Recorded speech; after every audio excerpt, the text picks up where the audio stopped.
Bonjour à tous, bienvenue au congrès Géocancer sur le thème de l'utilisation des données géographiques de santé pour la recherche en santé publique en cancérologie.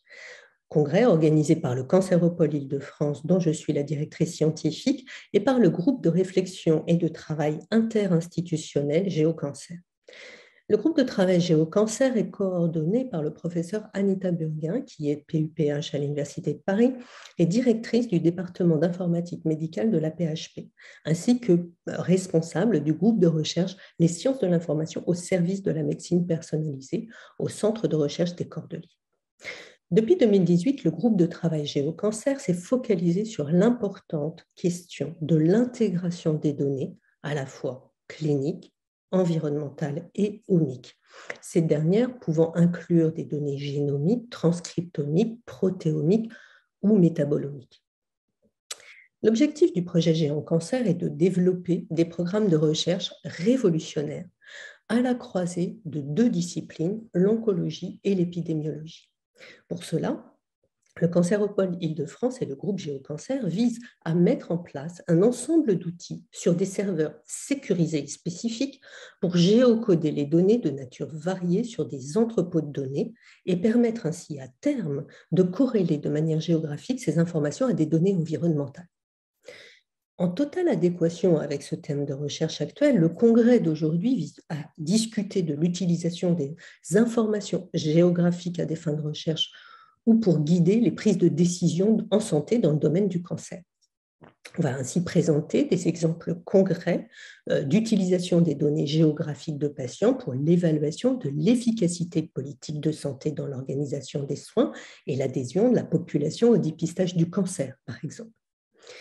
Ce congrès va également aborder l'utilisation de l'intelligence artificielle et des données de géolocalisation pour évaluer l'impact de l'exposome sur le développement du cancer. Il nous sera ainsi présenté, par exemple, un état des lieux sur la question des risques des cancers pédiatriques en lien avec la qualité de l'air. De plus, la question des données ouvertes sera également abordée au travers d'une présentation du Challenge Epidemium 2021 organisé en collaboration avec le Cancéropole Île-de-France. Et enfin, une table ronde est organisée sur l'éthique et le respect de la réglementation pour la protection des données personnelles. Si nous sommes tous ou presque tous actuellement géolocalisés de notre plein gré, notamment par nos portables, il n'en reste pas moins que les recherches s'appuyant sur des données géographiques, mais aussi cliniques et omiques, ne seraient pas possibles sans le concours des patients. Ce partage de données doit bien sûr respecter les réglementations en vigueur dans notre pays pour permettre la protection de ces données et surtout la protection des patients. Et des questions éthiques, mais aussi légales et même pratiques se posent, et elles seront abordées au cours de cette table ronde. J'espère ainsi vous avoir convaincu de l'importance des thématiques abordées par ce congrès organisé par le groupe de travail Géocancer dans le cadre du Cancéropole Île-de-France. Au regard de l'importance des questions posées et adressées que je viens de mentionner aujourd'hui, je souhaite vraiment, pour finir mon introduction, vous informer que dans le cadre de son renouvellement pour les 5 années à venir, le Cancéropole Île-de-France a décidé d'avoir pour but de développer une stratégie que l'on a dénommée En musique pour environnement, multi-échelle et cancer. Cette stratégie se décline selon 3 axes principaux qui visent à étudier, par des approches intégratives multi-échelles, les liens entre cancer et environnement sous des aspects sociaux, écologiques et biomédicaux. Ainsi, le Cancéropole Île-de-France vise à étudier l'environnement sociétal afin de prévenir les inégalités sociales et géographiques des cancers, l'environnement ambiant pour définir l'origine et la progression des cancers en lien avec l'exposition à des agents toxiques, que ce soit des agents pathogènes, des agents chimiques ou même des agents physiques. Et enfin, l'environnement tissulaire, cellulaire et moléculaire afin de définir et contrer le rôle du micro-environnement tumoral dans la résistance au traitement. Pour développer ce projet multidimensionnel, le Cancéropole Île-de-France a déposé une demande auprès de la région Île-de-France afin que la cancérologie en Île-de-France soit dotée de moyens et considérée comme un domaine de recherche et d'innovation majeur. Donc, comme vous pouvez le voir, le thème abordé aujourd'hui dans ce congrès est au cœur des développements du futur. Les questions qui s'offrent à nous sont donc majeures et je passe ainsi la parole au professeur Anita Burguin et vous souhaite un excellent congrès. Merci à tous. Donc, je vais prendre la suite de cette présentation de Fatima pour resituer un petit peu le contexte dans lequel nous travaillons. Alors, le précédent colloque sur la partie données géographiques et cancer a eu lieu en 2020, en janvier 2020, avant même qu'on ait toute cette crise Covid qui nous a beaucoup impacté durant de nombreux mois. Et je dois dire que ce premier colloque avait été un endroit où il y a eu beaucoup d'échanges, beaucoup de discussions sur l'importance des données géographiques et que nous avons commencé un travail qui est vraiment important d'intégration de données de cancérologie et de données géographiques. Alors ce travail était assez précurseur parce qu'en fait, ce que nous avons pu constater, c'est l'intérêt qui a été porté à ce travail par la région Île-de-France de façon générale au moment de la crise Covid. Et il y a eu beaucoup de travaux qui ont été menés dans le cadre du groupe de travail Géocancer qui ont été en fait repris pour gérer la crise Covid. Et aujourd'hui, on sait que les données géographiques, les données géospatiales sont importantes pour la recherche dans tous les domaines. Et on a pu le montrer au cours de tous les travaux qui ont été faits sur la Covid. Vous avez vu passer toutes ces cartes de la région Île-de-France qui montraient les points dans lesquels il y avait un grand nombre de patients atteints de la Covid. On a pu explorer, du coup, avec les mêmes méthodes que celles qu'on a mises en place dans le cadre du groupe Géocancer, l'impact de la crise Covid sur la région, avec une exploration à la fois spatiale, par cluster, et on a intégré également des paramètres complémentaires.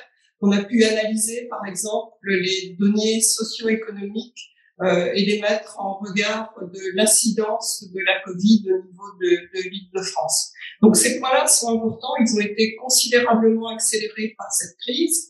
Et pendant ce temps-là, nous avons beaucoup avancé sur des aspects technologiques également dans le cadre du groupe de travail. Et nous avons pu mettre en place des outils qui sont des outils qui nous permettent de passer à l'échelle, qui nous permettent d'analyser les données de façon transversale et efficace. Donc, on a pu, par exemple, analyser l'impact de cette crise Covid sur la venue des patients atteints de cancer à l'hôpital. Et on a pu constater qu'il y avait un grand nombre de zones géographiques sur lesquelles la venue des patients à l'hôpital était considérablement impactée et en baisse par rapport à l'année précédente. Et donc, ces éléments-là sont des éléments qui nous permettent à la fois de connaître les facteurs qui déterminent le cancer pour pouvoir voir les expositions environnementales comme Fatima l'a indiqué. Et ça nous permet aussi de travailler sur l'organisation des soins au niveau de la région et de voir quelles sont les zones sur lesquelles on pourrait faire un travail supplémentaire pour prendre en charge les patients. Alors, il y a beaucoup de travaux qui sont menés dans d'autres pays. On connaît les travaux aux États-Unis et Jean-Emmanuel Bigot va en particulier vous présenter un travail qui concerne ce qu'il a fait aux États-Unis et qui vise à prédire la prévalence de cancer à partir des zones géographiques. En fait, il a pris en compte les différentes zones géographiques, il a regardé quels étaient les paramètres de ces zones géographiques et il a été en capacité de prédire la prévalence du cancer à partir de ces informations-là. Et vous avez, par exemple, ici, sur ce diaporama, à gauche, la prévalence exacte du cancer à Los Angeles, et à droite, vous avez la partie prédite à partir des caractéristiques géographiques des différentes zones. Donc, ces points-là sont extrêmement importants à divers ordres dans le cadre de l'épidémiologie. Donc, vous connaissez tous ces travaux qui sont menés dans d'autres pays et qui montrent l'impact des zones géographiques, l'impact des géodata sur le traitement du cancer. On trouve des disparités, par exemple, concernant la prise en charge du cancer du côlon en fonction des zones géographiques. On trouve également des impacts importants sur la survie des patients avec des paramètres qui sont des paramètres divers, qui sont liés, bien entendu, aux conditions socio-économiques des personnes, mais qui peuvent être aussi liés à la distance par rapport à l'hôpital qui les prend en charge. Et puis, ça concerne également la partie prévention du cancer.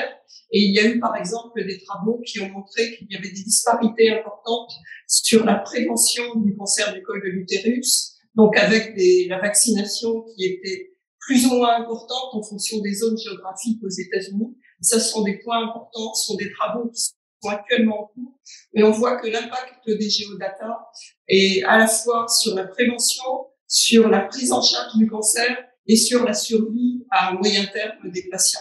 Et donc ça, ce sont des éléments importants, c'est des éléments qu'on veut développer dans le cadre de ce groupe de travail géocancer et qui vont nous permettre d'aller plus loin sur la compréhension des différents mécanismes à la fois environnementaux, au sens biologique du terme, mais aussi sociaux, qui régissent la prise en charge des patients et qui font qu'un patient a plus de chances de survie finalement que d'autres patients dans le cadre de la prise en charge du cancer. Ces points-là vont être abordés au fil de la journée. On va voir à la fois des problématiques techniques, mais aussi des problématiques d'accès aux données, des problématiques d'intégration de ces données. Donc, on va d'abord avoir une présentation de Jean-Emmanuel Guibaud sur le travail qu'il a réalisé aux États-Unis, qui permet justement de prédire la prévalence du cancer par des méthodes d'intelligence artificielle en utilisant ces images de zones géographiques. On va voir également une présentation de l'ARS qui va nous expliquer comment on utilise ces données-là au niveau de la politique de santé, au niveau du territoire Île-de-France.